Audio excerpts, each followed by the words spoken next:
3월 15일 금요일입니다. 굿모닝 브리핑 시작합니다. 가장 먼저 중앙일보 기사 보겠습니다. 지난해 합계 출산율이 0.72명으로 나오고 올해는 또다시 최저치를 경신하며 0.6명대까지 떨어질 수 있다는 우려가 나오는 가운데 관련 정책들의 적정성을 따지는 기사가 실려 있습니다. 이 기사에서 주로 논하는 부분은 저출산 대책에 따라 붙은 소득 요건인데요. 부부 합산 일정 소득을 넘기면 지원을 받을 수 없거나 지원 규모가 줄어드는 문제를 지적하고 있습니다. 예를 들어 신생아 특례 대출의 경우를 보면 1%대 금리가 가능하다고 홍보를 하고 있지만 사실상 부부 합산 2천만 원만 넘어도 2%대로 올라가게 됩니다. 여성가족부가 운영하는 아이돌봄 서비스의 경우에도 중위소득 몇 %에 해당하느냐에 따라서 지원 금액은 크게 달라집니다. 이렇다 보니 결혼을 하더라도 혼인신고를 하지 않거나 자녀 출생신고 때에도 남편 또는 아내의 이름을 올리지 않고 미혼부, 미혼모를 자처하는 경우까지 생겨나고 있습니다. 이 같은 지적이 잇따르면서 현재 정부도 각 대책에 따라 붙은 소득 요건의 적정성을 따지면서 개선 방안을 고민하기 시작했습니다. 일본의 경우는 최근 들어 소득 요건을 철폐하는 움직임을 보이고 있다는데요. 이를 보면서 우리도 보다 과감한 정책이 필요한 때라는 의견들 나오고 있습니다. 다음은 고령 운전자에 대한 기사 함께 보겠습니다. 최근 5년 사이 전체 교통사고는 10% 가까이 줄고 있습니다.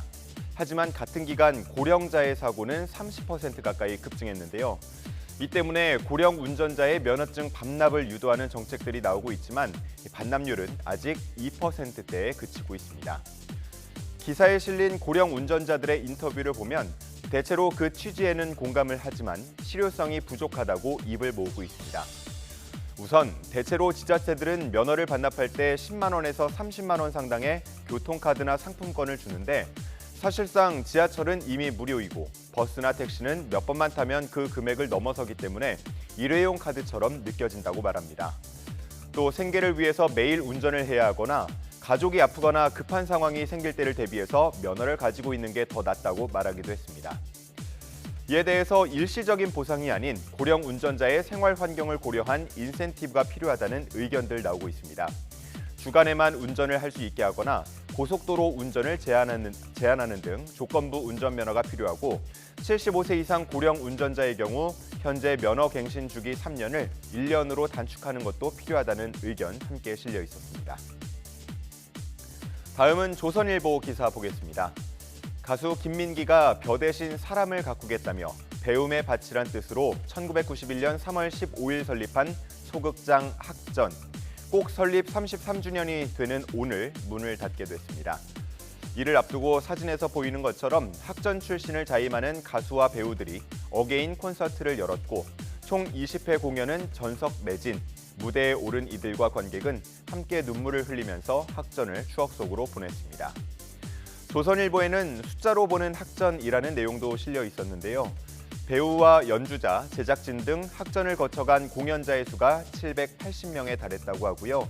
복도 문짝까지 떼어서 관객을 받을 만큼 흥행했다는 가수 김광석의 학전 콘서트 횟수는 1000회에 달했습니다. 또 누적 공연 4257회에 달할 정도로 흥행했던 뮤지컬 지하철 1호선의 누적 관객 수는 73만 명에 달했습니다. 이제 학전은 당분간 동숭동 1-79번지라는 이름으로 돌아가지만 오는 7, 8월 한국문화예술위원회가 이 공간을 임차해서 어린이, 청소년 전문 극장으로 재운영할 계획이라고 합니다. 학전의 마지막 인사에 동참한 출연진은 학전이 사라져도 그 DNA는 영원할 거라는 배우 설경구의 외침에 함께 고개를 끄덕였습니다. 마지막 한국일보 기사 준비했습니다. 오는 20일과 21일 서울 고척 스카이돔에서 다저스와 샌디에이고의 서울 시리즈 개막 2연전이 치러집니다. 샌디에이고 선수들은 오늘 새벽 입국을 했고요. 다저스 선수들도 오늘 오후 입국할 것으로 보입니다.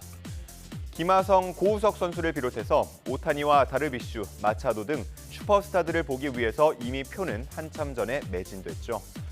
이번 서울 시리즈는 도쿄에 이어서 아시아에서 갖는 두 번째 공식 개막전이 되는데요. 이번 경기를 앞두고 메이저리그 사무국은 메이저리그 수준의 경기장 환경을 조성할 것을 주문했다고 합니다. 이에 고척돔을 관리하는 서울시설공단은 24억 원을 들여서 경기장을 보수했는데 이 중에 10억 원 넘게 들어간 것이 바로 잔디 정비였습니다. 천연잔디 수준의 인조잔디를 깔아야 했고 집안의 평탄화 오차를 6.3mm 이하로 낮췄습니다. 그라운드의 전체의 가장 높은 곳과 가장 낮은 곳의 차이가 새끼 손톱 반만큼도 차이가 나서는 안 된다는 주문이었는데요. 올해 1월부터 주말도 없이 작업한 결과 완전히 평평한 땅을 만들어냈다고 합니다.